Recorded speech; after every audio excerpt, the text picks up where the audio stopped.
Siglo II después de Cristo. Siglo II después de Cristo, el filósofo pagano Celso dice lo siguiente acerca de los cristianos. Cito tal cual lo que dijo Celso acerca de los cristianos. Sus reglas son así: que no se acerque ninguno que sea culto, ninguno que sea sabio, ninguno que sea sensato, porque estas capacidades nosotros las consideramos como males.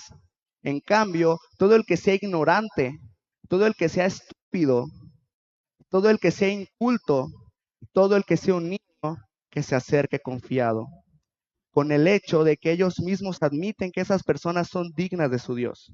Demuestran que quieren y pueden convencer solo a los tontos, viles y estúpidos, y solo a los esclavos, mujeres y niños. Este hombre, en estos siglos pasados, lanzó ese ataque mordaz contra los cristianos. Nos acusó de incultos, nos acusó de que los cristianos solamente son ese sector esclavo de la sociedad, la paria del mundo, lo peor, la escoria. Solamente esos son los cristianos. La pregunta es, ¿qué tanto de cierto tienen las palabras de este hombre? ¿Qué tan cierto es que los cristianos somos ese sector marginado de la sociedad? Y si en realidad así lo fuera, hermanos, si en realidad fuera así, ¿acaso Dios tiene algún plan para con este grupo marginal, para con este grupo de personas? ¿Acaso Dios quiere desplegar su gloria en medio de este pueblo de individuos imperfectos? Amada iglesia, el día de hoy la predicación lleva por título Marginados al margen de la vanagloria. Marginados al margen de la vanagloria. Y antes de empezar, quisiera dejar en tu mente el siguiente ruego. Quisiera que vayamos a la Biblia y te llevaras esto en tu corazón el día de hoy. Contempla la gloria de Dios para que la soberbia no te ciegue. Contempla la gloria de Dios para que la soberbia no te ciegue. Acompáñenme, hermanos, a leer Primera de Corintios, capítulo 1, versículos del 1, capítulo 1, versículos del 26 al 31. Primera epístola de Pablo a los Corintios, capítulo 1, versículos del 26 al 31. Mientras lo encuentran, les recuerdo que el libro de Corintios fue escrito por el apóstol Pablo y la iglesia de Corinto estaba en una situación muy complicada. Estaba en una situación de división, de contiendas. Se habían hecho diferentes grupos, se habían hecho diferentes secciones, diferentes facciones de personas que se criticaban entre ellos, que se atacaban, y eso estaba provocando la división de la iglesia. La iglesia estaba mal, estaba dividida. Así que Pablo tiene que escribir esta carta para hablarles de esa división, para que vean lo que de verdad es importante, para que quiten esa coraza que había en su corazón. Antes de esta sección que vamos a leer, Pablo viene hablando de que no es correcto que nos unamos de acuerdo a diferentes líderes humanos. No está bien que formemos diferentes grupitos dentro de la iglesia. Y después Pablo empieza a decir que el evangelio de Dios es locura para el mundo. La gente ve como insensato, la gente ve como algo sumamente extraño que Dios haya venido a cumplir su plan a través de un hombre que fue crucificado hace aproximadamente 2000 años. Para la gente eso es locura. Para el sistema de valores del mundo, eso está completamente equivocado. ¿Cómo es posible que me estás diciendo que tu método de traer un reino aquí a la tierra es a través de matar a un hombre en la cruz? Desde la perspectiva del mundo, el evangelio era locura. Pero como dice la Biblia, lo más sabio del mundo, lo más insensato de Dios es más grande que lo más sabio del mundo. Y no significa que en Dios haya insensatez. Es como una figura para mostrar que la sabiduría de Dios está por encima de la sabiduría humana. Está encima infinitamente. Y ese era el corazón del hombre. Pablo está hablando de esto y les está mostrando cómo Dios cambia esas expectativas humanas. Al fin y al cabo podríamos decir que la sabiduría de Dios es el mensaje de la cruz. Y en medio de esta explicación, Pablo va a añadir lo siguiente, lo que vamos a ver el día de hoy. Acompáñenme, hermanos, con su vista. Voy a leer la Nueva Biblia de las Américas y me invito a que me acompañe. Del versículo 26 al 31. Pues consideren, hermanos, su llamamiento. No hubo muchos sabios conforme a la carne, ni muchos poderosos, ni muchos nobles, sino que Dios ha escogido lo necio del mundo para avergonzar a los sabios, y Dios ha escogido lo débil del mundo para avergonzar a lo que es fuerte. También Dios ha escogido lo vil y despreciado del mundo, lo que no es, para anular lo que es, para que nadie se jacte delante de Dios. Pero por obra suya están ustedes en Cristo Jesús, el cual se hizo para nosotros sabiduría de Dios, justificación, santificación y redención, para que, tal como está escrito, el que se gloríe en el Señor. Aquí Pablo les está tirando un balde de agua fría a estos corintios que estaban cada quien en su orgullo, en su soberbia, estaban peleándose. Pero Pablo les da una inyección de realidad para curarlos de esa vanagloria que estas personas poseían. Vamos a analizar el versículo, vamos a desmenuzarlo para ver qué es lo que el Señor nos quiere decir este día. Vamos a verlo a través de 3 puntos, a través de 3 puntos. Y nuestro primer punto es escogidos de lo vil del mundo, escogidos de lo vil del mundo. Voy a volver a leer los versículos del 26 al 28, saltándome unas partes para hacer énfasis en este punto. Pues consideren, hermanos, su llamamiento. No hubo muchos sabios conforme a la carne, ni muchos poderosos, ni muchos nobles, sino que Dios ha escogido lo necio del mundo y Dios ha escogido lo débil del mundo. También Dios ha escogido lo vil y despreciado del mundo, lo que no es. Aquí vemos que Pablo inicia con una conjunción, empieza con esta palabrita, pues. ¿Qué es lo que está pasando aquí? Unos versículos antes, Pablo les está diciendo que el evangelio para el mundo, para las expectativas humanas, es una locura, es algo imposible de creer. Y en medio de esta explicación, Pablo les dice, bueno, no me creen lo que les digo, no me creen que el mensaje de la cruz es locura para el mundo. Les voy a poner el perfecto ejemplo. Les voy a explicar. Y ustedes son ese perfecto ejemplo de que el evangelio es locura para el mundo. Les dice, pues consideren, hermanos. Esta palabra considerar es como un vean, observen, analicen, dense cuenta, hermanos, de su llamamiento. Aquí Pablo usa este término hermanos porque está a punto de decirles algo fuerte. Así que le mete un poco de cariño, un toque de cariño. Hermanos, los quiero mucho, pero fíjense bien en esto. Consideren su llamamiento, consideren su vocación. Y en el Nuevo Testamento, esta palabra de vocación, esta palabra de llamamiento, tiene que ver con el encuentro de Dios y el hombre. Ese momento en que somos llamados a la salvación, ese momento en que somos llamados a la redención, todas esas circunstancias externas y la disposición del corazón que hacen que tengamos un momento en el que entregamos nuestro corazón al Señor Jesucristo. Hermanos, consideren su salvación, que no son muchos sabios, ni muchos poderosos, ni muchos nobles. Básicamente, en medio de todas estas peleas, en medio de toda de este orgullo, de esta vanagloria de yo soy mejor que este sector de acá, yo soy mejor que ese hermano que se siente en la otra silla, Pablo les está diciendo, hermanos, dense cuenta que ustedes son de lo peorcito de la sociedad. Dense cuenta que la mayoría de ustedes, que el grueso de esta congregación son los apestados del mundo, son los marginados del mundo. Si vemos el contraste entre el versículo 26 y el 27, vemos que hay una conexión entre lo que está diciendo Pablo. Primero lo dice en un sentido negativo. Dice, no son muchos sabios. Y después dice, sino que Dios escogió a lo vil. No son muchos poderosos, hablando económicamente, sino que Dios escogió a lo débil. a los más pobres, la paria de la sociedad. No son muchos nobles, sino que Dios ha escogido lo vil y menospreciado. Lo peor de Corinto son ustedes. Pero es interesante ver cómo dice que no son muchos sabios conforme a la carne. De hecho, esta palabra carne es la primera vez que Pablo le escribe en sus cartas. Antes de Primera de Corintios, Pablo había escrito las dos cartas a los tesalonicenses y ahí no había hecho mención de la palabra carne. Aquí es la primera vez que menciona carne.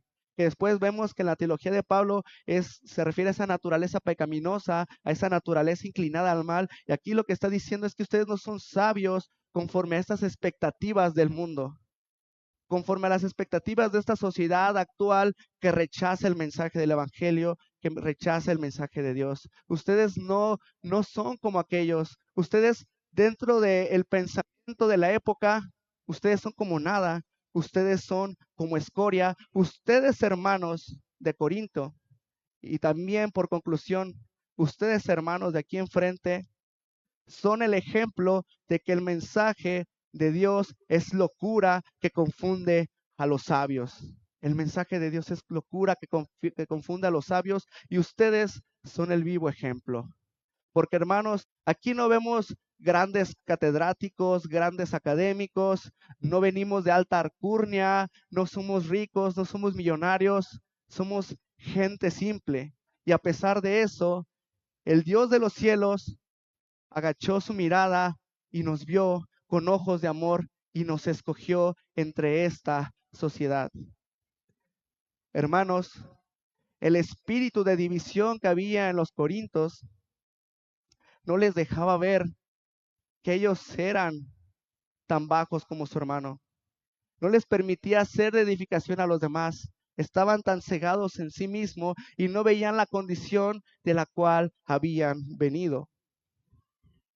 Ellos estaban emocionados y se sentían los mejores, se sentían superiores a los demás, y Pablo les baja los humos y les dice: ustedes económicamente, en educación y socialmente son de lo peor. Así que tranquilícense, tranquilícense. Y con esto, hermano, no te quiero decir que no haya personas pudientes o personas con altos recursos económicos dentro de la iglesia. Así que no vayas a ver al hermano de cierto dinero, el hermano pudiente al lado, y le digas: es que tú no eres cristiano porque es imposible que los ricos puedan ser cristianos. No, eso no es lo que dice el evangelio. Lo que quiero llegar es que el evangelio no es exclusivo de la clase rica, ni es exclusivo de la clase pobre. El evangelio es para todos, hermanos. El evangelio es para todos. Y de hecho vemos que en el mismo Corinto hay personas que tienen dinero. Está el hermano Erasto, que era el tesorero de la ciudad, de acuerdo a Romanos 16. Tenemos al hermano Crispo, que era un principal de la sinagoga, o sea que tenía una condición social alta. También tenemos al hermano Gallo, que era el que hospedaba a Pablo y a la iglesia en su hogar. O sea, tiene una casa bastante amplia, lo suficiente para que toda la iglesia pudiera congregarse. Es como ese hermano que cuando piensas en hacer una carne asada, en hacer un convivio, dices: este hermano tiene la casa perfecta, tiene las dimensiones perfectas. Sí había cristianos en la iglesia. Dice Pablo: no son muchos, sí hay unos cuantos pocos. Y de hecho también históricamente se ha visto que dentro del cristianismo hay personas de la clase más baja, pero también hay personas de la clase media, hay mercaderes. De hecho, los mercaderes, los comerciantes, fueron piezas vitales para que se compartiera el evangelio, porque mientras ellas iban de aquí para allá vendiendo sus mercancías, compartían la palabra de Dios. Y también había mujeres de alta alcurnia, mujeres de la nobleza dentro de la iglesia. Pero el mensaje es este: el mundo tiene un parámetro muy pequeño. Ante el mundo somos marginados. Esta palabra marginado viene de margen. Estamos al margen, estamos afuera de las expectativas del mundo. Solo las personas que están adentro pueden experimentar los beneficios, las cosas buenas que da la membresía al mundo. Pero Jesús, desde que llegó, invirtió el sistema de valores. La gente en los tiempos antiguos pensaba que tú valías más por tu dinero, tú valías más por tu educación, tú valías más por tu apellido, pero Jesús viene con un mensaje que liberta al cautivo. Esto lo vemos desde el Evangelio, por ejemplo, de Lucas, cuando van a ser Jesús, el ángel se le aparece a María y le anuncia que va a ser la madre del Salvador, y María entonces dice lo siguiente: mi alma engrandece al Señor y mi espíritu se regocija en Dios mi Salvador. Ha hecho proezas con su brazo, ha esparcido a los soberbios en el pensamiento de sus corazones, ha quitado a los poderosos de sus tronos y ha exaltado a los humildes, a los hambrientos ha colmado de bienes y ha despedido a los ricos con las manos vacías. Después Jesús en la sinagoga de Nazaret le prestan un rollo de Isaías, lo abre y lee lo siguiente. Lucas 4 dice: le dieron el libro del profeta Isaías y abriendo el libro halló el lugar donde estaba escrito: el Espíritu del Señor está sobre mí, porque me ha ungido para anunciar el evangelio a los pobres, me ha enviado para proclamar libertad a los cautivos y la recuperación de la vista a los ciegos, para poner en libertad a los oprimidos, para proclamar el año favorable del Señor. Y cerrando el libro, lo devolvió al asistente y se sentó, y los ojos de todos en la sinagoga estaban fijos en él, y comenzó a decirles: hoy se ha cumplido esta escritura que han oído. El sistema del mundo, el sistema de pensamiento de las personas ajenas a Dios está totalmente en ruinas. Para ellos lo importante es una dignidad en base a tus posesiones, en base a lo que tienes. Pero el Señor Jesucristo viene a invertir el sistema de valores del mundo, y desde su llegada dice: no, mi iglesia, mi pueblo se va a constituir en su mayoría de esas personas apestadas de la sociedad, de esas personas por las que nadie daría un peso. Y tal vez alguno de aquí en algún momento hayas pensado: Señor, ¿qué hice yo para merecer tu salvación? ¿Qué hice yo para ser tu hijo, para ser llamado hijo tuyo, para amarme como me amas? Y aquí es donde vemos que Dios dice: no hiciste nada, en ti no hay nada, tú no tienes ni una pizca de algo que me pueda beneficiar a mí. Todo lo que te estoy dando es por pura misericordia, todo te lo estoy dando para favor de ti. Los hermanos estaban cegados, los hermanos de Corinto en sus peleas estaban cegados de esta realidad, que ellos habían sido tomados de lo vil y menospreciado. Ahí el versículo dice que Dios escogió lo que no es. Este es un hebraísmo para hablar de esas personas viles de la sociedad, esas personas como los leprosos, las prostitutas, simples pecadores como tú y como yo. Es irónico esto que está diciendo Pablo en cierto sentido, porque los corintios criticaban a Pablo y decían: es que tú no eres tan bueno predicando como Apolos, por ejemplo. Tú eres un predicador sucho cualquiera. Y Pablo les dice: hola, disculpen, ustedes también son de esas personas. Ustedes también son gente simple. Ustedes no tienen ningún motivo para enorgullecerse de ustedes mismos. Y a veces se nos olvida, ¿no? A veces estamos más apegados al sistema de valores del mundo, que cuando vemos a alguien de una situación precaria, lo hacemos a un lado. Como si nosotros mismos no fuéramos personas diminutas ante el ser de Dios, y aún así Dios nos acogió. El punto de Pablo es que si Dios realmente hubiera considerado estas categorías humanas de la sabiduría y de fuerza, Él habría escogido otras personas. Él habría escogido a los ricos de Corinto, a los sabios de Corinto, Él hubiera escogido a los nobles de Corinto. Y también en nuestro caso es igual. Nosotros no estaríamos aquí. Aquí estaría Carlos Slim, estaría los que salen en Shark Tank, esas personas que tienen millones de dinero, que son las más pudientes, las más ricas. En la iglesia hubiera estado Albert Einstein y personas así, súper brillantes. Y con esto no digo que no haya personas cristianas inteligentes, claro que las hay, pero en su proporción, en su porcentaje, la iglesia está mayormente constituida por gente sencilla.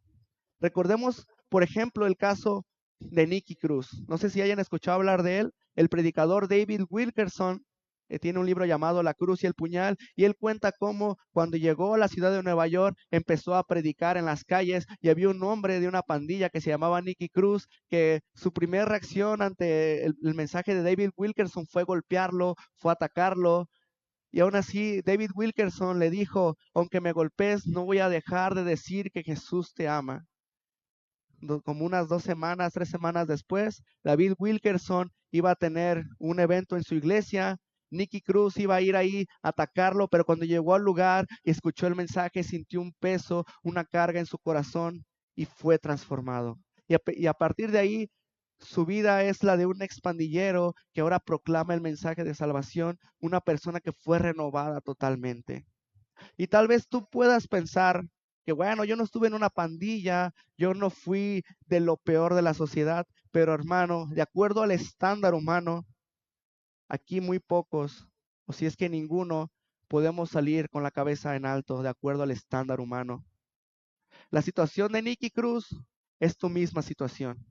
La historia de la persona marginal, la historia de la persona sencilla que ha sido visto, que ha sido mirado por un Dios grande. Así que recuerda, hermano, por eso te hago este recordatorio. Contempla la gloria de Dios para que la soberbia no te ciegue. Vamos a nuestro segundo punto, hermanos. Es escogidos para avergonzar al mundo. Escogidos para avergonzar al mundo. Nos dicen los versículos 27, 28 y 29. Sino que Dios ha escogido lo necio del mundo para avergonzar a los sabios. Y Dios ha escogido lo débil del mundo para avergonzar a lo que es fuerte. También Dios ha escogido lo vil y despreciado del mundo, lo que no es, para anular lo que es, para que nadie se jacte delante de Dios. Imagínense, hermanos, para los corintios esto no fue un mensaje muy agradable. Básicamente, Pablo les está diciendo,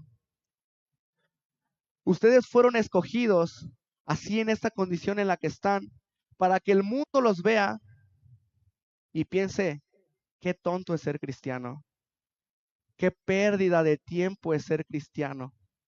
La gente nos ve y puede pensar todas estas cosas. ¿Para qué vas a la iglesia? ¿Te vas a volver loco de tanto leer la Biblia, de tanto escuchar prédicas? ¿Qué ganas con ir ahí? Mira, nada más el camino para llegar a la iglesia está bien feo. ¿Por qué no vas a otro lugar más cerquita, más cómodo? ¿Por qué tienes que desgastarte tanto? Es una locura, es una tontería lo que estás haciendo. Pero hermanos, vemos cómo Dios es aficionado de usar medios débiles para expresar su propia fortaleza. Y esto lo vemos a través de la historia de la iglesia. Vemos cómo Dios quiere avergonzar al mundo. Avergonzar. Y esta palabra tiene que ver con hacer abochornarse, hacer que el mundo se sienta así como, ay, no me vean, me siento incómodo. El mundo tiene que ser avergonzado por el mensaje de Cristo. De hecho, podemos recordar que en Colosenses 2, cuando Cristo murió en la cruz, Él estaba avergonzando públicamente a los demonios, a los ángeles caídos, dice. Y cuando ustedes estaban muertos en sus delitos, Colosenses 2:13 en adelante, y cuando ustedes estaban muertos en sus delitos y en la incircuncisión de su carne, Dios les dio vida juntamente con Cristo, habiéndonos perdonado todos los delitos, habiendo cancelado el documento de deuda que consistía en decretos contra nosotros y que nos era adverso, y lo ha quitado de en medio, clavándolo en la cruz, y habiendo despojado los poderes y autoridades, hizo de ellos un espectáculo público, triunfando sobre ellos por medio de él. Aquí es un lenguaje de que en el Imperio Romano, cuando ganaban a un ejército, llevaban prisioneros cautivos y desfilaban en la ciudad y mostraban la vergüenza de estas personas, de este enemigo. Jesús en la cruz avergonzó a esos entes espirituales contrarios. También Dios a través de la historia usó a esta iglesia marginada para avergonzar al mundo. Esto lo vemos en gran manera en el Imperio Romano. En el Imperio Romano, hermanos, había una práctica llamada los infantes expósitos, la exposición de infantes. ¿Qué significa esto? Que si tú tenías un hijo y era deforme, estaba a tu gusto feíto, era débil, o si nacía mujer y tú ya no quieres tener una mujer, sencillo, lo tiras a la basura. Lo llevas al vertedero y lo dejas ahí a su suerte. Incluso hay una carta para que veamos lo normalizada que estaba esta práctica. Una carta de un hombre llamado Hilario le escribe a su esposa en el siglo I antes de Cristo y le dice lo siguiente: has de saber que todavía estoy en Alejandría y no te preocupes si todos vuelven y yo sigo en la ciudad. Te pido y te ruego que cuides muy bien a nuestro hijo pequeño y apenas reciba mi paga te la enviaré. Si sucede que nace el bebé antes de que yo vuelva a casa, si es un niño, consérvalo. Si es una niña, expónla, abandónala. Me dijiste, no me olvides. ¿Cómo podría olvidarte? No te preocupes, por favor. Vemos cómo esta persona es capaz de darle un mensaje romántico a su esposa. Mi amor, tú me pides que no te olvide, ¿y cómo te voy a olvidar? ¿Cómo lo voy a hacer? Pero en medio de ese mensaje, se le hace tan sencillo decir, tira al bebé a la basura. Imagínate, hermano, ese momento, un ciudadano romano está tranquilo en su casa, llegan y le dicen, aquí tienes, te nació una niña. Él la mira y dice, quita esto de mi vista, no lo quiero. Le traen un niño, lo ve, está deforme, está horrible, no lo quiero. Tíralo, ve, llévalo a la basura municipal. Qué fuerte, ¿no? Había personas malvadas que iban a esos vertederos y recogían a los niños para hacerlos esclavos, o si era niña, la tomaban y la hacían una prostituta. Se beneficiaban económicamente de la sexualidad de esta pobre infante. Pero hermanos, había un grupo, había una comunidad de personas que iban especialmente a los vertederos para ver esos niños abandonados, los tomaban y los criaban como sus hijos y les daban una vida digna. ¿Saben cómo se llamaba este grupo de personas? Cristianos.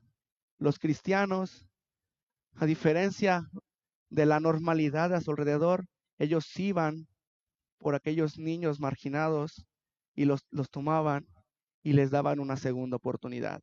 ¿Por qué? ¿Porque ellos eran mejores? ¿Porque ellos eran superiores al mundo? No, porque ellos sabían que eso era lo que tenían que hacer. Porque Dios los había llamado y los había mandado a eso. También, por ejemplo, tenemos el caso del bajo estatus de las mujeres. En Atenas, por ejemplo, una mujer siempre era propiedad de un hombre. Aunque la mujer se casaba, seguía teniendo el estatus de un niño. El hombre podía divorciarse de la mujer simplemente con sacarla de la casa. Incluso si alguien violaba a esa mujer, el marido podría fácilmente decir, yo ya no la quiero, sácala, échala. Si una mujer quería divorciarse, tenía que acudir a su padre o a otro hombre para que pudiera llevar el cargo legal. También vemos que las mujeres las hacían casar en contra de su propia voluntad. Se casaban, por ejemplo, en promedio, el 20% de las mujeres del Imperio Romano a los 12 años ya estaban casadas. Incluso habían quienes se casaban antes. Y aunque el estatus de matrimonio solamente era hasta los 12 años, a pesar de eso, las juntaban desde antes. O sea, todavía ni siquiera eran pubertas cuando ya las estaban casando. Eran personas de segunda categoría. Por eso fue que el evangelio, por eso fue que este mensaje del reino llamó tanto la atención incluso a las mujeres de un estatus alto, a las mujeres más nobles. Ahorita actualmente las mujeres están apelando a este feminismo de la tercera ola, queriendo reivindicar la imagen de la mujer, e incluso van a las iglesias y las pintan, pero no se dan cuenta que si hubo alguien que vino a reivindicar la imagen de la mujer, fue Jesucristo y su cuerpo, la iglesia. La iglesia es la que verdaderamente vino a reivindicar la imagen de la mujer. Por eso podemos ver que muchas personas, muchos hombres de clases altas entraron al evangelio gracias a estas mujeres. Las mujeres de las clases más nobles, que igual les digo, aunque fueran nobles, seguían siendo marginadas en su sociedad. Ellas eran el puente para que sus esposos se convirtieran a Cristo. Y otra cosa muy, muy interesante que nos comenta la historia son las grandes epidemias. En el año 165 al 180 después de Cristo hubo una gran epidemia que atacó al imperio romano. Y se dice que murió al menos una cuarta parte de la humanidad. También después, en el año 249 al 260, hubo otra pandemia que dicen los cálculos que en ciudades como Roma, al menos cada día morían 5,000 personas. Esto fue, imagínense, tremendo. Pero ¿qué pasó? ¿Qué pasaba? Que resulta que los cristianos, las comunidades cristianas, tenían una mayor tasa de supervivencia en estas epidemias. Mayor tasa de supervivencia. ¿Y por qué? Porque ellos se ayudaban, porque ellos cuidaban a sus enfermos. Ellos les ofrecían cuidado, comida y bebida. Si un pagano veía a un familiar enfermo, huía.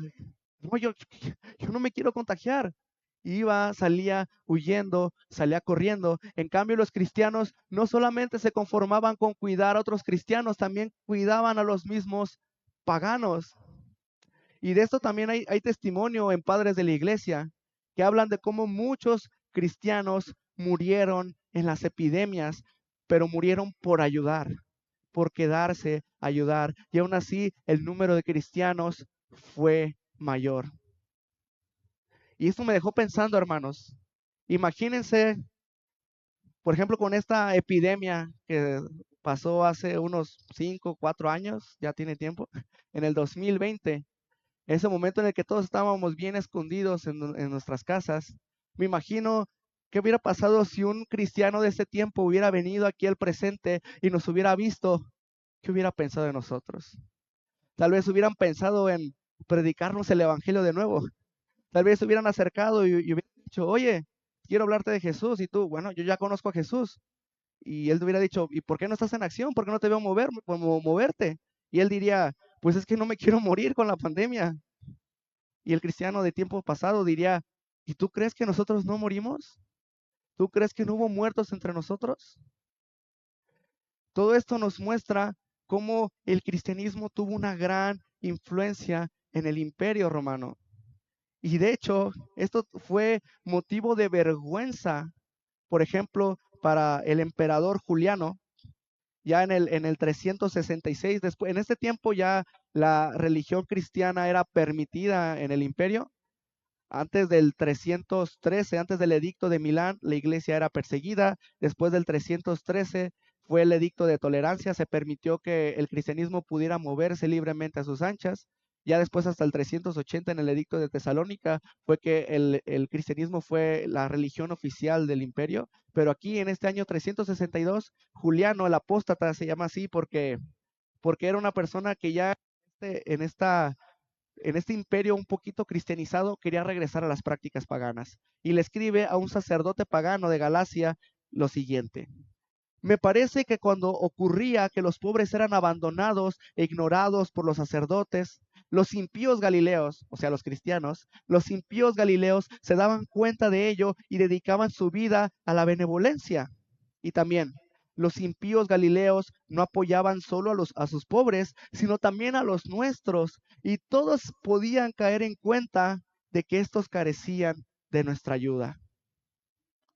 Hermano, la iglesia cristiana, esa iglesia pobre, marginal, de una masa de personas sin estudios, sin educación y sin altos niveles económicos, esa masa de personas, ese pueblo de Dios, estaba avergonzando la sabiduría de todo un imperio. El imperio romano se sentía poderoso, se sentía grande, se sentía sobrado, se sentía soberbio. ¿Y qué es lo que nos muestra en la historia? ¿Qué es lo que nos muestra el Señor? Que ellos simplemente están hinchados. Como me gusta como lo dice Agustín de Hipona, la soberbia no es grandeza, sino hinchazón. Y lo que está hinchado parece grande, pero no está sano. Ellos pensaban que eran los mejores, ellos se sentían superiores en fuerza, pero el Señor les demuestra que simplemente están enfermos. Sus lentes les hacían creer que ellos eran lo mejor y el Señor les dice, no, están equivocados. Y la pregunta es, ¿por qué el Señor quiso hacerlo así? ¿Por qué quiso tomar instrumentos débiles como nosotros para avergonzar al mundo? ¿Por qué no tomó mejores instrumentos? Y aquí es donde te pregunto, hermano, ¿cuál victoria impacta más? ¿Cuál victoria impacta más? Imaginemos un caso hipotético. Imaginemos a un hombre que va a enfrentarse contra un oso. Hagamos de cuenta que este hombre toma una arma calibre 57, yo no sé mucho de armas, pero imaginemos que toma una ametralladora pesada, toma bombas, granadas y va y mata a ese oso. Bueno, es lo que esperarías, no te causa impresión porque pues está bien armado, está bien equipado. Pero ¿qué pasaría si ese mismo hombre fuera con sus manos desnudas y en un caso hipotético ese hombre lograra vencer al oso? Sería un acto sin precedentes, sería un acto impresionante. De hecho, podemos recordar la historia de David y Goliat, cómo fue impresionante cómo este joven pequeño con una honda, con una piedra pudo vencer a un gigante.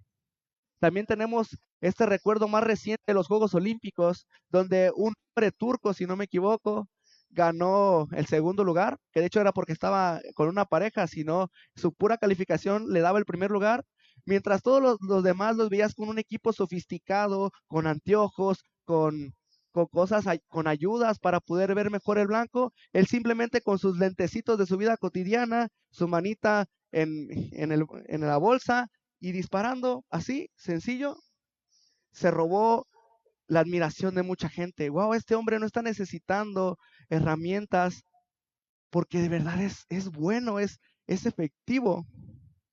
¿Qué es lo que está pasando, hermanos? Que cuando tú puedes ver a alguien que está logrando algo impresionante sin necesidad de ayuda, eso te está hablando de la fuerza, del poder de este hombre. Por eso Dios nos usa a nosotros. Por eso Dios ha escogido estas herramientas débiles, para que el mundo vea la grandeza de Dios, para que a través de tu hermano, de yo, de nosotros, herramientas débiles, defectuosas, se ve que Dios puede hacer lo más grandioso con lo más sencillo. Y esto le trae gloria a Dios. Como dice el versículo, lo que no es para anular lo que es, para que nadie se jacte delante de Dios, para que nadie sea presuntuoso delante de Dios. El obrar de Dios nos desarma, nos quita esta idea de que nosotros somos superiores, somos mejores. No, el Señor te está desarmando, te está quitando la soberbia, te está dejando sin herramientas, porque Él se está mostrando glorioso en medio de tu debilidad. ¿Esto qué tiene que ver con nosotros, hermano? ¿Qué tiene que ver con nosotros, el Imperio Romano y todas estas historias? Esto tiene que ver mucho porque nos hace preguntarnos, ¿tienes puestos los lentes de Roma? ¿Tienes la perspectiva que tiene el mundo acerca de los valores que en realidad importan? ¿Tienes los lentes de los hermanos de esta iglesia de Corinto que estaban sintiéndose superiores los unos de los otros, que estaban viendo aquellas cosas que en realidad no tenían que ver? Hermano, la soberbia es algo muy peligroso porque te puede entrar sin que te des cuenta. Es como, por ejemplo, los lentes. cuando se van ensuciando poco a poco y a veces, por ejemplo, yo no me doy cuenta como que tus ojos se van acostumbrando a esa suciedad hasta que llega un punto en el que ya sí, de plano no puedes ver bien y dices, ah, caray, están muy sucios y los limpias, pero así poco a poco no te vas dando cuenta. La demás gente tal vez sí lo pueda ver, pero a ti te cuesta verlo. Y muchas veces pasa con nosotros. La soberbia es ese veneno por ahí infiltrado en nuestros corazones que ni siquiera nos hemos dado cuenta. Hermanos, yo tengo la convicción de que aquí en Anástasis se predica una sana doctrina, se predica de una manera correcta la palabra del Señor, pero esto puede hacernos pensar equivocadamente de que somos superiores a otros lugares, a otras iglesias. Claro que sí tenemos que exhortar a los hermanos para que cambien su rumbo. Claro que tenemos que denunciar los males del cristianismo, pero el problema está en cuando tu corazón se hincha y se empieza a enfermar. Y tú por dentro piensas, "Ah, yo soy mejor que este hermanito que hace tal cosa, hace otra cosa. Soy mejor que este hermanito que tiene estas prácticas locas, estas prácticas raras." Claro, tenemos que exhortar a los hermanos a dejar el pecado, a dejar lo malo, pero el problema es cuando esas condiciones de nuestro corazón ya nos ha invadido y nos terminamos volviendo como los hermanos de Corinto, sintiéndonos superiores y causando división. Y es algo que nos pasa tanto, hermanos, algo que nos pasa a todos. Así que tenemos que cuidarnos. Por eso, hermano, te ruego, contempla la gloria de Dios para que la soberbia no te ciegue. Contempla la gloria de Dios para que la soberbia no te ciegue. Nuestro tercer punto es escogidos para gloria de Dios. Escogidos para gloria de Dios. Dice el versículo 30 al 31. Pero por obra suya están ustedes en Cristo Jesús, el cual se hizo para nosotros sabiduría de Dios y justificación, santificación y redención, para que, tal como está escrito, el que se gloríe en el Señor. Aquí empieza este versículo con un pero, que podemos traducirlo como un más bien, más bien. Pablo les viene diciendo, ustedes son a los ojos del mundo lo más vil. Así que no se emocionen, no se enorgullezcan en ustedes mismos. Más bien, y aquí es donde entra este mensaje poderoso, por obra suya, a causa de Dios, a causa del Padre, ustedes están en Cristo Jesús. Y ustedes en Cristo Jesús son sabiduría. Ese es el mensaje, hermano, del Evangelio. Que tú, tu sola condición, en tu simple humanidad, eres pequeño, eres insignificante. Pero Jesús vino a morir en una cruz, cambiando la perspectiva que tenía el mundo. Los judíos tenían esta visión de un salvador político que iba a llegar y a vencer al Estado romano. Pero Jesús demostró que ese varón en la cruz, ese varón que a los ojos del mundo estaba siendo despedazado, estaba siendo herido, ese hombre es el que vino y nos trajo redención a través de él. Dice la Escritura que Dios lo hizo sabiduría, justificación, santificación y redención. Y este pasaje, de acuerdo al griego, se podría interpretar de dos maneras. Que en Jesucristo somos sabiduría, justificación, santificación y redención, los cuatro juntos. O la otra manera que a mí que se me hace como más ad hoc, que se me hace más coherente con todo el mensaje, es que somos en Cristo Jesús sabiduría, y esta sabiduría se describe en tres palabras: en justificación, santificación y redención. De hecho, así es como lo traduce la nueva versión internacional de España. Dice lo siguiente: pero gracias a él, vosotros estáis unidos a Cristo Jesús, a quien Dios ha hecho nuestra sabiduría, es decir, nuestra justificación, santificación y redención, para que, como está escrito, si alguien ha de gloriarse, que se gloríe en el Señor. ¿Por qué me parece esto coherente, hermanos? Porque unos versículos antes, Dios dice que su sabiduría se muestra en esa cruz. Su sabiduría se muestra en ese método que Él usó para darnos salvación. Algo que para los judíos es tropezadero y que para los griegos es locura. Esa es la sabiduría de Dios. La cruz de Jesús es la sabiduría de Dios. Y ahora nosotros en Jesús somos parte de esa sabiduría. La sabiduría de Dios se ve tanto en el medio que utilizó, la cruz, así como también en los receptores, nosotros, esas personas marginadas, esas personas desechadas por el mundo. Y ahora en Jesús tenemos justificación, santificación y redención. Y estas tres palabras abarcan la totalidad de la salvación, hermano. Justificación, ese momento en el pasado en el que tú fuiste declarado justo, fuiste declarado legalmente inocente delante de Dios, porque porque Jesús tomó ese castigo que tú merecías. Somos santificados, este momento presente en el cual estamos viviendo para la gloria de Dios, estamos viviendo en concordancia con la santidad del Padre. Y la redención, podemos entenderla aquí como esa redención futura de nuestro cuerpo totalmente liberado de la influencia del pecado. Algo que los teólogos llaman salvación en tres tiempos. Somos en la justificación liberados de la sentencia del pecado. En la santificación estamos siendo liberados de la influencia del pecado, y con la redención, la glorificación, seremos liberados de la presencia del pecado. Y todo esto lo logró Dios en esa cruz. Algo que para el mundo es locura, pero para nosotros es lo más sensato del mundo. Entregarse al Nazareno, creer que Él es el Cordero de Dios que quitó nuestros pecados, que Él murió para que yo pueda tener vida eterna a través de creer en Él. Y después Pablo hace una cita de Jeremías 9:24. La cita desde el 9:23 nos dice lo siguiente: así dice el Señor.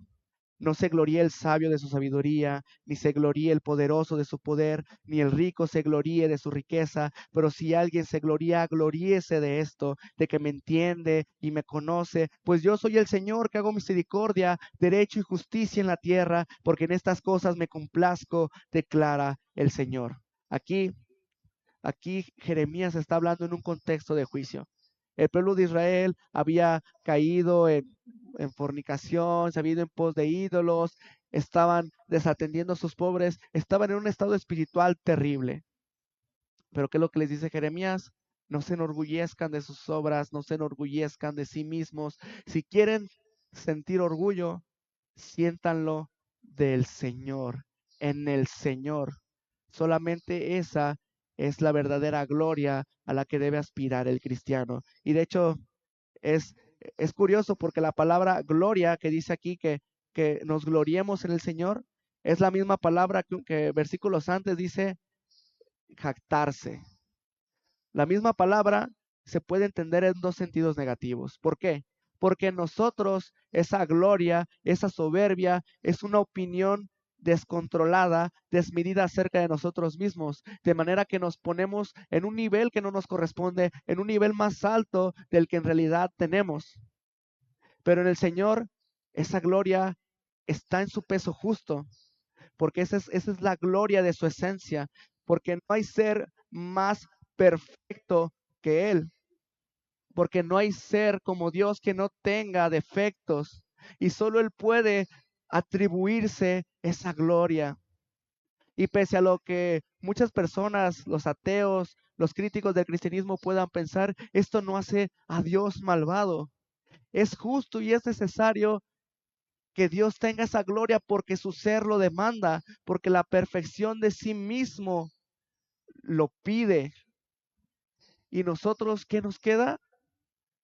Nos queda despojarnos de nuestra gloria personal, una gloria que nunca nos traerá descanso, una gloria que nunca nos dejará satisfechos. Y en lugar de eso, ir al Señor.